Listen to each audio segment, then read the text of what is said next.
Greetings people, this is the first issue of the Intoxication physics series on magnetism. Even though you have a test tomorrow on electricity as well, I won't be able to cover electricity today in this video because I simply don't have time for that. Problems on magnetism that you will most likely have on your test will be quite easy because they will probably require only 2 formulas, or rather formulae. So at first you need to look at the review of some grade 11 concepts. Well, the most basic idea of magnetic force in the magnet is the direction of magnetic force.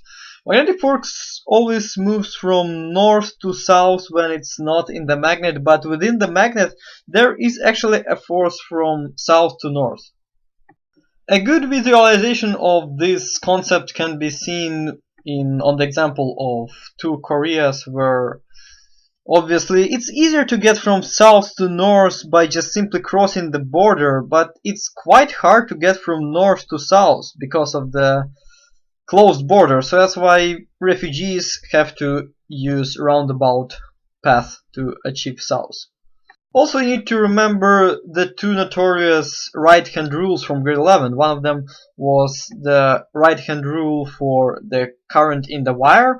When you have the current in the wire, you apply your right hand and the current is corresponding to the direction of your thumb, while all other fingers represent the field direction. For solenoids, which are just sophisticated convoluted wires, you just need to apply the opposite rule, where the direction of current is represented by your fingers, while thumb points to the direction of magnetic field and also to the direction of north. Obviously, you are not supposed to use your right hand rules in real life on real wires, and if you accidentally use your left hand, the electric shock will be even stronger. So now on to formulas that you actually learn in grade 12. The first one is applied only to situations where charge and a particle is moving in magnetic field, not in a wire, but just simply in a magnetic field. So in this case, the force, magnetic force, equals charge multiplied by velocity of the particle multiplied by the magnitude of magnetic field, and also multiplied by the sine of the angle between velocity and magnetic field. Obviously, the hardest part is to determine the direction of the force, and in this case you need to use a very sophisticated right-hand rule. So here you have your right hand, actually it may appear to you as left hand, and in order to demonstrate you this technique, I will actually write on my hand, even though I usually don't do that.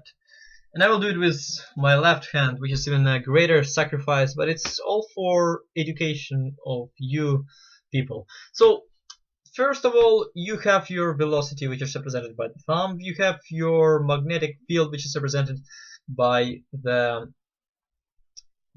fingers, and finally you need to determine where is the force.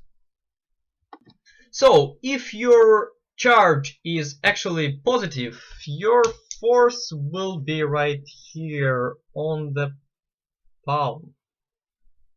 It's from this direction. It'll go like this.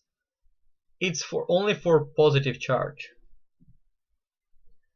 If you have negative charge, you will have to write a negative sign on your other part of the hand, where you will have your force going into this direction. So as you can see, it's quite complicated.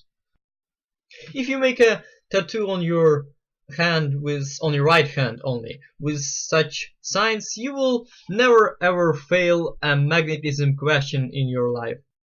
Okay, so moving on to the next formula, which is less sophisticated. It's simply applied to the wires which are located in magnetic field. In this case, you just need to use the formula where the force equals I, which is the current, B, which is the magnetic field, multiplied by L, which is the length of the wire, and sine of the angle between the current and the magnetic field. In this case, you just use the regular right hand rule, where the force is facing from your palm and your fingers represent the magnetic field while thumb represents your current. So particle in a magnetic field can have several types of motions. It all depends on the angle between velocity of the particle and the magnetic field. If this angle is equal to 0, the movement will be linear. If the angle is equal to something between 0 and 90, the movement will be helical. But if the angle is equal to 90 degrees, the movement will be exactly circular, and in this case you will be able to apply the idea of centripetal force to the magnetic force, which will facilitate solution of most of your problems. Finally, another important tip for your test. There often exists a confusion between these two symbols, which represent different directions of magnetic field, either pointing in or pointing out of the page. So a good way to actually memorize it is to look at it as following. When you actually have your pencil poking into the page, it is a cross, because like you're kind of poking right into the eyes of the paper. So look at it like this. You poked your paper right into its eyes, and now it doesn't really have any eyes, so that's why it's kind of sad, and that's why it has crosses instead of proper eyes. But in the case where the magnetic field is pointing out of the page, no one is actually poking into the eyes of this sheet of paper, and that's why it is exactly like this. It's rather poking you into your eyes. So that's it for magnetism. Hopefully nothing else will bother you on the test, and test will be quite easy for you.